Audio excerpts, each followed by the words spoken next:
Hey friends, welcome to the Hot Metal 5 YouTube channel. In this video, we're going to be working on installing an Eimkeith rear bumper for the 3rd generation 4runner. First off, we're going to start by removing all the stock stuff, the trailer hitch, the bumper sides, and then we're going to do some frame prep.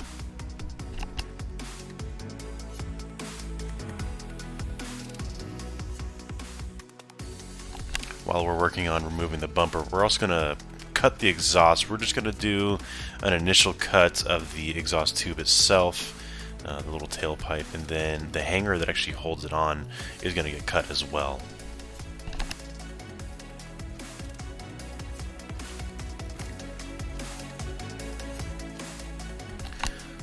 This truck wasn't too bad in terms of rust. There was definitely a lot of dirt everywhere.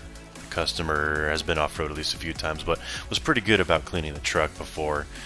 My impact driver was pretty capable in getting most of the bolts off, but I did have to break out the wrench and ratchet to get a couple of them off, but it wasn't too bad, not at all. He did tell me that he didn't want the bumper at all, so I'm being kind of aggressive with those side brackets that are normally kind of a pain in the ass. I just went ahead and just bent them so I could get socket access and pull them out of the way. After I did all of that, I'm going to go ahead and start wire wheeling and strip disking the frame in preparation for the bumper cross member to go on. After that, I'm going to start assembling the bumper. Now, the most important thing to remember about this bumper is that it actually assembles entirely without a single tack weld.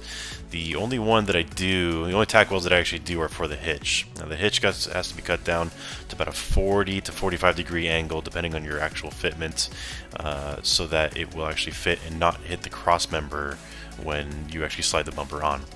The hitch can be clamped, or you could use a magnet if you really don't want to break out the welder for a while, but I went ahead and tacked it in. It wasn't that big of a deal. Otherwise, everything else doesn't get tacked. I just clamp it into place, make sure it all fits. Then I'll start assembling the actual frame attachment points where it bolts onto the cross member, as well as the recovery points that bolt onto that. Now, let's get bolted on with a couple of bolts, and then you'll see later on in the video that I actually weld them onto the outside face of the bumper. Cross member itself gets installed on there, and again, no tack welds. Now, I just made sure the frame is really clean, and even then, with it being bare, shiny, bright metal, it's still a tight fit. It needs a little bit of hammer tap to actually get the cross member into place, but I know it's a tight fit. Everything's going to be fine and dandy once that bumper actually goes on. I don't even need to worry about the cross member slipping out of place.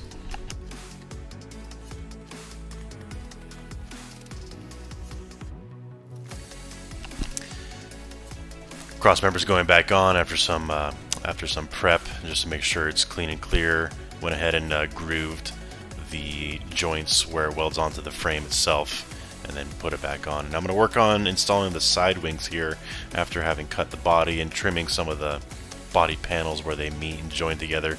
There needs to be a good amount of clearance. Now, you should expect your body to flex a little bit while you're actually off-roading, so your frame and body actually kind of flex independently of each other. And so you need to have a good amount of clearance, and clearancing the body using an angle grinder and a flap disc, cut-off wheel, whatever you need to do to make sure that the wings of this bumper do not hit is going to be ideal. Here I am drilling using the pilot guide Eimkeith provides. I'm drilling the holes for the hinge mount. He provides a template that you can rivet on. You can eyeball it. I don't suggest it. I suggest actually riveting it on and then actually drilling the holes. That way your fitment's absolutely perfect the way Keith intends it. Pretty easy to drill them. I've got it clamped on the table and I'm just going to drill straight down.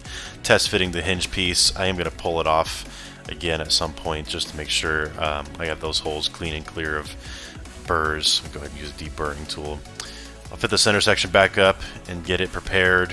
I'm going to start marking where I need to grind for the plug welds for the frame strips. Now there's a pair of frame strips that need to get nuts welded onto them, and then they get inserted into the frame itself. And this frame strip is what the side wings actually bolt onto. There's one location where they bolt onto the stock nut strip that's in there.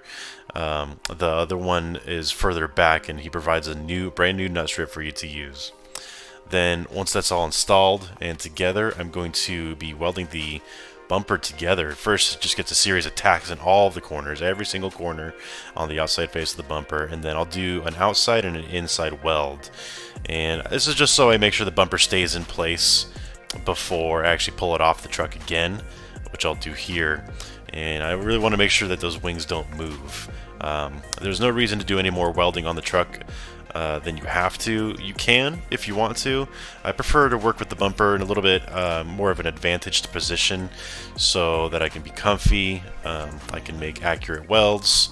I don't got to worry about trying to weld overhead or gravity pulling the weld puddle down. Once I get that on the bench, I'm going to go ahead and tack everything. I'm going to tack almost every single corner before I place the actual bead everywhere. I'm going to sequence the welds in such a way that, you know, they're kind of spread far apart from each other, so each weld has a chance to cool down. This is going to prevent warping. Warping is probably the biggest reason you'll have trouble fitting this bumper back on. I've got it clamped down to the table, so it shouldn't move almost at all, really, and I'm being kind of loose with the timing on a lot of these welds. And you don't need to do full lengths of welds. This bumper structure is so well put together, you don't got to worry about the bumper actually staying together, but you do need enough weld on there to where all the joints, you know, stay together. If there is some flex, the weld holds the structure together. So again, just not enough, not too much welding, but also don't go too crazy with it. I'm going to go ahead and start working on assembling the hitch inside plate. There's a support plate that he provides that goes on the inside that the bolts go through, and then there's a plug weld that gets done, which I've just done in that video. Send the customer a picture of that one because it actually turned out to be a really nice looking weld.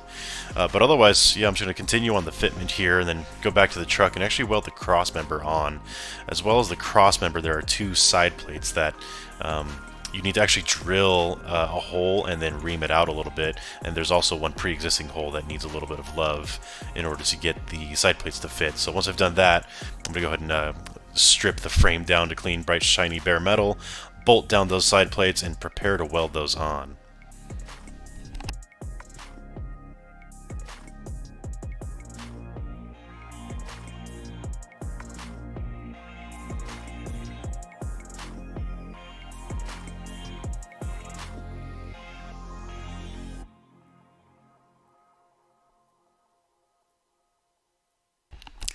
Once the actual side plates are welded to the frame, there's actually a plug weld that needs to be done on the underside of those as well.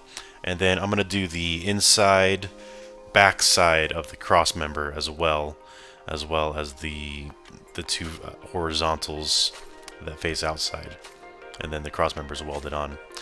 Now here, I'm going to be preheating the 1.25" thick recovery points. I'm going to preheat it to about 400 degrees. I'm going to make sure I focus the flame mostly on the recovery point itself. Now the bumper doesn't need any preheating. It's 3/16 material, and most welders have the power to get right through that. But the 1.25" definitely needs to be preheated so that the weld puddle actually fuses both materials correctly. So I'm going to go ahead and preheat those all to about 400 degrees. I only need to spend a little bit of time on the opposing side that I've already welded, for the recovery point that I've already welded. The reason for that is because it's already kind of hot. The weld makes it even a little hotter, and so I don't get to spend too much time. I'm using my laser thermometer to actually check the temperature before I begin welding. I did give the hitch a bit of a preheat, but not too much. It's a little bit thinner than the 1.25" material, but while I had the torch out, I went ahead and did it anyways just to make sure the hitch wasn't going anywhere. Went ahead and ground down the welds on the cross member itself in preparation for the bumper to be fit on. I'm going to give the cross member a quick coat of paint just to make sure there's no rust problems in the future. This customer is going to be painting the bumper himself, but he's also going to leave it on the truck for that. The bumper is kind of difficult to do by yourself, and so I gave him kind of the convenience of painting stuff that wouldn't be accessible, except certain parts of the bumper that just can't be reached at all, really. After that, I'm going to DA using an 80 grit DA pad. I'm going to DA the entire outside of the bumper. This does a couple of things. Now, since I'm not painting the bumper, I didn't really need to worry about this, but it gives me an opportunity to find any imperfections or any weld BBs that might have been left over, any scratches that might have occurred while handling the bumper. Plus, it makes the bumper look really nice. I'm not actually painting this, so I didn't need to go to like a 300 grit or whatever. 80 grit is totally fine, and I probably would have been okay to paint that as it was. This customer decided to let me leave all of the welds bare as they were. Some customers like the welds ground down and cleaned and blended, so they all looked like one piece. This customer was pretty impressed with the welds that I had left on the bumper, and he goes, you know what, go ahead and leave them. I was pretty thrilled to hear that. Saves me a little bit of time. And